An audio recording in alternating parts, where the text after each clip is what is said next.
Okay, hi everyone, this is SmithyQ, SmithyQ.com, and now this is number 8 in the Longplay series. I guess I was really fortunate in this game. I essentially swindled a draw. My opponent vastly outplayed me throughout the game. It started with an opening slip-up of mine. I messed up my move order, I got too excited, and then I was hanging on for dear life. Fortunately, I was able to get it at the end. That said, it's quite, well, you'll tell me if it's interesting. Let's take a look. So I was white. E4. My opponent played B6. My opponent is rated nearly 2,000. Here, as you can see, my rating is now getting back to the 1900s. And now, against B6, there's this idea that I've been using. As far as I know, I'm the only person who uses it. Not that I go around canvassing. It's certainly not the common move in the databases. So bishop D3, that makes a lot of sense. Queen E2, of course. You want to avoid knight C3 because that gives him the option of bishop B4. And why do I want to give my opponent that option? When I can wait, the knight is just as good on D2. I can play C3. Where does that bishop go? So we play Queen E2 to fully defend the pawn. He plays knight F6. And then my idea is this with F4. So the most common move, most natural move, would be knight F3. Now, the quote-unquote problem with this is just imagine D5, E5, knight goes to D7. And then what's going to happen? Okay, let's castle. Right, he'll probably play C5. We got C3. And we're going to reach a position that's very French defense-ish, right? And what is White's main plan? White's main plan is probably to attack on the king side. Makes a lot of sense, right? He's got more space on this direction. The bishop, the knight, and the queen all aim over here. And that's why black will usually either castle queenside or leave his king in the center. Again, white is a perfectly great position here. It's fine. But to really get the attack going, it would help so much to have the F4, F5 in. Imagine if this F-pawn were on F4 in this position. Well, the immediate F5, we're going to blow everything wide open. And so that's why I play F4. And then after D5, E5, again, if you were to retreat with knight D7, then simply knight F3 castle, and white has a very good position. And in blitz games, that often happens because black is so used to simply retreating with knight to D7. But then white simply has a much faster, freer initiative. So, of course, the critical move is what happens if he brings the knight into E4. The bishop is X-raying defending it, right? So I can't just win a pawn. And so the question is going to become whether I can chase this knight away. If I can, great. I simply have the advantage. If he can lock that knight in there, then black's doing pretty fine. My idea doesn't work. And unfortunately, I play this completely incorrectly. Well, I need to play knight F3 here. That's simply, and we'll see why in a second. I play knight D2 because I'm completely thinking about getting rid of that knight. He can't defend it. There's nothing else he can do except for, whoops, Queen H4 check. It's check. I'm in trouble. I block with G3. He, of course, is just going to take it. This is the whole point behind this very common idea. We don't want to do this. That's just really bad. So I play Queen F2, the knight retreats. I ended up developing a piece, and we exchange queens. So this has gone about as poorly as it can possibly go for the first 11 moves. My opponent has a extra pawn, which is always good. The queens are exchanged, so that makes middle games attacks very risky. And this knight's a monster. I mean, it's just, I'm going to have to almost certainly exchange it at some point. But then I'd be stuck, just if we imagine that, if this exchange happened, let's say my opponent plays G6, say, and then let's say I take, he'll take back the G-pawn probably. So the good news is that his bishop is really bad because all of his pawns are on white squares. But my bishop is also really bad because all my pawns are on dark squares. He's still up a pawn. Sure, the pawn's doubled, but a pawn's a pawn. He can play F6 later, potentially, and try and clear things up. Also, this bishop has a monster diagonal over here, which can be very, very active. He's got a g-file, he's got the thematic c5 break, and it's not clear at all what white is going to do here. No idea at all. I have to sit around and hope black makes a mistake as he tries to convert. So this is a very unpleasant position. So we go back. Fortunately, my opponent retreats his knight. I think he misevaluated this. He didn't want that exchange. He should have loved that exchange. The exchange is fine. At the same, this simply gives me an extra few tempi, and I gotta figure out what I'm gonna do. And in the game, I decide to play b3. Because again, my bishop is ugly. It's staring at all my pawns.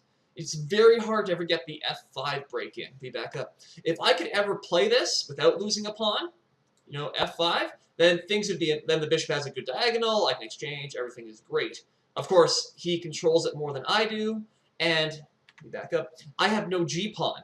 Again, if I had a g-pawn, I could play g5, whoops, not that, f5, and you know, get play this way, that'd be great. That's how you get the normal thematic attack in this pawn structure. Or play, I mean, maybe there's not an attack in this position.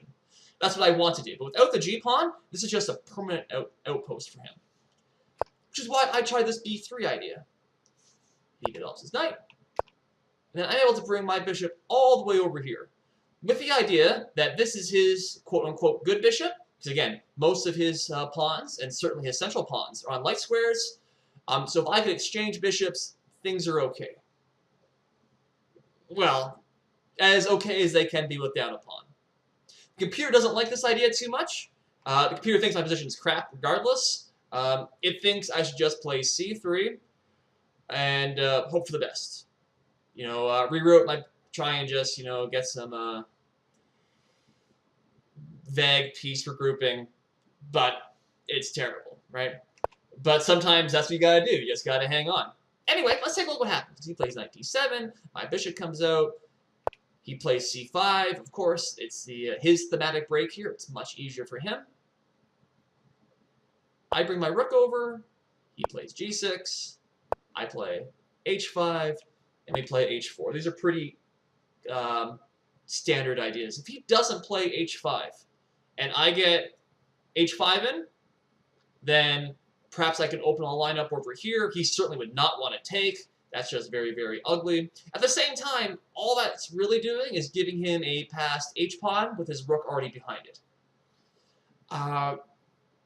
Still, why let me have any of that potential fun? He plays h5. Now here, I spent quite a lot of time trying to think if I could get certain tactics or sacrifices working, starting with knight g5. Certainly g5 is where my knight would love to be. It's an incredible square. It's right now the best piece on the board.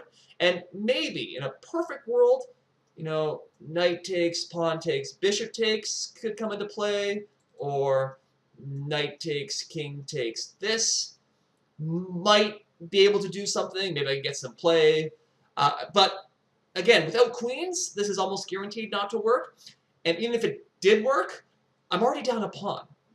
And so I'm not winning 2 pawns for a piece, or even 3 pawns for a piece. It's basically a pawn for a piece, and that's just losing. So it doesn't work. So I just played c3, and now I'm realizing, okay, let's see if I can just hang on to defend. He played knight c6, which made me really happy, because again, if the knight were to launch itself onto f5, it is a monster. Notice how it's also attacking this pawn, which means my knight can't move, so my knight is always forced to sit there and defend. And again, if I ever exchange, that's my good bishop. It's just ugly. So when he plays knight c6, which is, again, it's a fine move, it seems to give me a bit more breathing room. I bring my rook to the open file. And now, he rushes this a little bit, where he takes right away. There's this idea where if you have a good position, you don't need to rush. What am I going to do here? What's my next move? White, right? If you can give white like 3 moves in a row, what am I going to do? There's no real plan. My plan is to try and hang on and draw this game. That's it, because I'm in a worse position. So he had this opportunity to develop his pieces, completely finish off, do whatever he wants, right? He could play bishop e7, he could perhaps move his king, he could castle, or just bring his king over to g7, get his rooks to open files, you know, play a6 so I can't plot my bishop on b5, do all these preparatory moves, and then take the pawn and open up. This is an idea. By doing it right away, it gives me an option. So he takes. Of course, I have to take his bishop because that was a discovered attack, right? We're both attacking each other. But this isn't my idea, of course. So let's get rid of the arrows. There we go. Take. D takes c3. And the computer now points out, I didn't play this, unfortunately, that had I played bishop g7, he has to move his rook. I take the pawn. He takes my bishop. Bishop b5. And now, this is very similar to the game. However, his rook is pretty crappy over here on g7. It's not doing anything. He can't really play f6 because it creates a lot of weaknesses for him. And he's going to have to do something like spend 3 tempi to try and bring the rook and to do anything. As we'll see in the game, it was really a matter of tempi which let me draw this. Spoiler alert, I draw this game. Instead, I kind of despaired around here because I realized, did I just lose another pawn? Take. Yeah, I'm 1, 2, 3, 4, 5. He's got 7 pawns. I've got 5. I'm just down 2 solid pawns. Whoops. Life sucks. That said, I have control of the c-file, so I bring the rook over. And maybe I can do something, right? I've certainly got a little bit of play. It's not 2 pawns worth, not even close. But he needs to be accurate. He plays knight b4. I'm not sure if this is accurate. Let's back up. Again, simplest move. Bring the rook in, probably play king d8, probably play a6, and slowly push me back. Or that is, slowly get control of the position. This is what you want. Knight to b4. Okay, so I don't play this perfectly well either. So the best move here would be bishop b1, then an a3, and then, again, control the c-file. And then I'm going to push him back, and we're going to see what's going to happen. The reason a3 is so important is because it's a forking square. Sorry, a2 is because it forks both my rooks. Whoops, that's a terrible move. Anyway, so I instead played bishop b5 because I'm dreaming now of taking, bring the rook in, or just bring the rook in right away. We've got some pins, we got some attacks. I can do something, right? And again, at this point, I'm down 2 pawns, and so I might as well throw caution in the wind. Bishop b1 is the best move, but I'm almost certainly still going to lose. Even if I put like, it wouldn't change the outcome. By playing bishop b5, if he plays accurately here, he's going to win. He's going to win regardless. This gives him a chance of going wrong.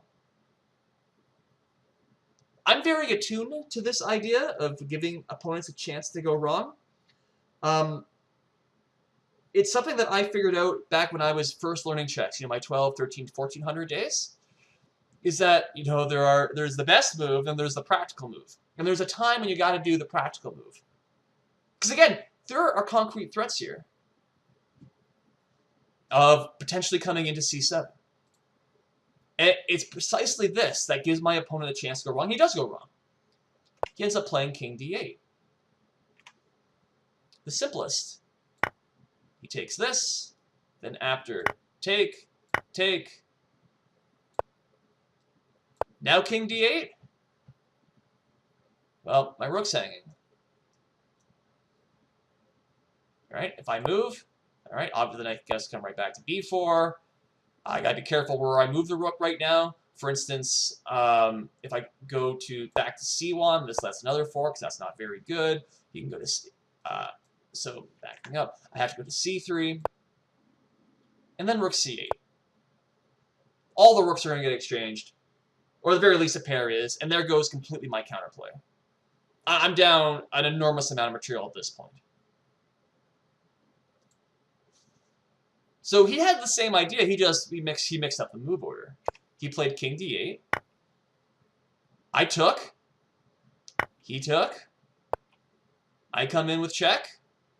He moves straight back. And it's right here, I'll be perfectly honest, that I suddenly realized that knight e3 is a fork. Damn it. I thought I'm just going to win the bishop and plop right in. Oh, no. What I should have done is, again, it's all about move orders. Bring the guy in first. Why? Well, if he takes on a2, well, that doesn't work because the bishop and the knight come together. That's pretty nice. His best move in this position would then be knight c5. And after take, we're not doing so bad here. So, so we each have a rook, we each have a knight. I have 2 pieces for a rook. 2 pieces for a rook is usually better, especially because this rook is pretty bad. We count the pawns. All right, I still have 5. 1, 2, 3, 4. Okay, so he still has more pawns. All right, so, but my pieces are active. His aren't. And we can, if he were to do something like this, well, all of a sudden for knight g5, white's actually winning. We've got problems coming in here. You can't do anything about it. And the computer always says it's +6. Knight's out of play. Holy cow, things are pretty good. So I played the practical move that gave my opponent a chance to go wrong. He did go wrong, but I wasn't able to find the best way to do it. That's the long story short of the last few little variations. However, after take, boom. Oh, crap. He has knight to d3 with a fork. What can I do? What can I do? What can I do? Actually, there's not a heck of a lot I can do, right? I can't... If I move my rook, okay, he can take it. Like this, right? Moving here doesn't really help because, again, he can take the pawn. My rook has to move. He can come right back. And there's no other good squares on the c-file for my rook. The quote-unquote best move is knight e1 to guard the square, but then he takes the pawn. Yeah, that's ugly. So again, I played the practical choice. I ended up just taking the bishop. He checks. King goes up. He takes. So now what? Well, again, this position is now incredibly ugly. So, let's see. I'm down 2 pawns and an exchange. The only thing I can hope for, the only thing I have right now, is that my rook is on the 7th rank, which is kind of nice. His rook is out of the game, and there's a path for my knight to maybe do some damage. Also possible for a knight, one of these knights, whoops, not there, to come into g5. And so the advantage that I have, quote unquote, I have no advantage. I have a potential to have my pieces coordinate better than my opponent. Because his rooks aren't touching, and it's actually really hard for him to get this rook into the game. As long as my rook is on the 7th rank. And so he potentially has to do something like this. And I can like check him a couple times. And it's going to take him a little bit to untangle. Whoops. Don't do that. It's going to take a little bit to untangle. I played a4, which was a silly move, because he can play rook c8 instantly, and he's going to, okay, I can win a pawn, doesn't matter. He's able to win a pawn right back. And the most important thing is that he's going to be able to get his rook out. I played a4 because I didn't want knight takes a2. I didn't think I had a chance if I gave up a 3rd pawn. However, I could have just started with this knight g5 right away, or try this longer route. However, something interesting happens. So my opponent does not take this opportunity to play rook c8. He moves the knight over here. Okay. Okay. I bring my knight up. Again, he could play rook c8 right now. But my opponent, he doesn't want to give up the pawn. This is entirely it. He's trying to hang on to all of his material. And this is perhaps the greatest thief of wins. Right? The reason we lose so many wins when we're in a very good position is because we're trying to hang on to every single pawn. He's up 2 pawns in an exchange. He can give up a pawn, right? And it's not even giving up a pawn, right? He's going to absolutely dominate, right? If he can just get his rooks in, he wins. A rook versus a knight in an endgame is a comical mismatch. The only way it won't be a mismatch is if the position stays blocked and his rooks are uncoordinated. Let's just look at a sample variation, just to really highlight this. So you play rook c8, I take, right? Well, c3 check is possible. So here, the computer is telling me it wants to do this. There we go. Because now the rook comes in. And there's nothing left for white in this position. So we can see how easy it would be, for black to potentially coordinate his pieces. Because again, his rook controls the c-file, his knight isn't trapped, it's got squares. And this is possible. This is already a potential pass pawns. Things are fine. He plays knight b4. I get knight b5. So now I'm threatening the pawn. What's my opponent do?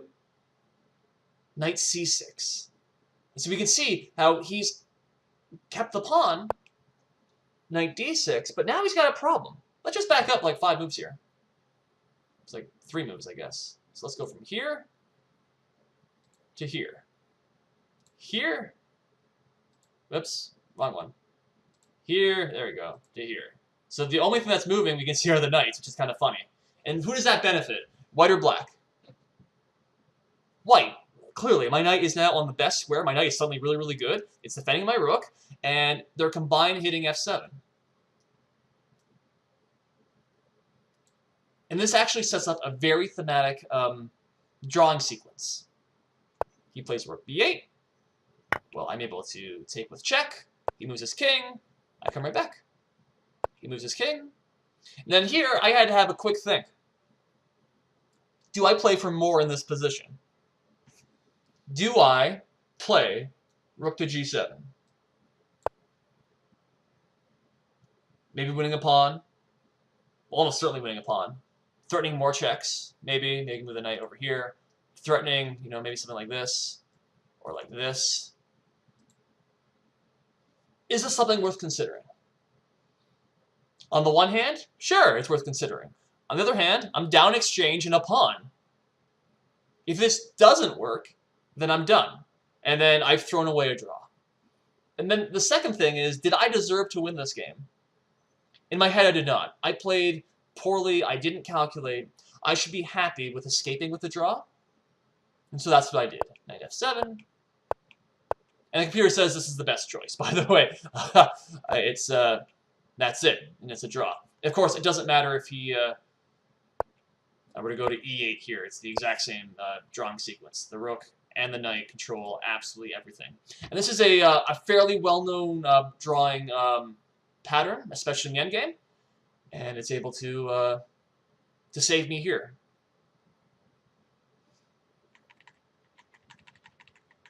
It's backing up. Holy cow, that's a lot. Now again, all of this would have been impossible had my opponent simply coordinated his pieces. Right? And so this is the main lesson for my opponent should take away from this game, is that he didn't need to hang on to every single pawn. Not when you're up so much material. You can return a pawn. There's no point, especially when you're up so much material, why are you curling yourself into a ball? Being a contortionist, trying to hang on to every pawn, because you can give it up. You can even give 2 pawns up. You still have a completely winning endgame. Right? And for me,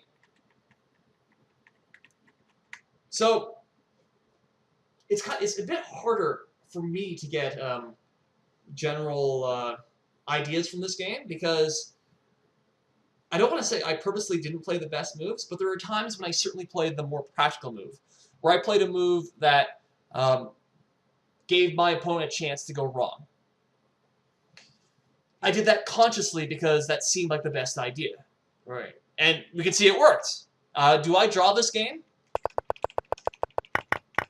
Let's see, back here, if I play bishop b1 and a3,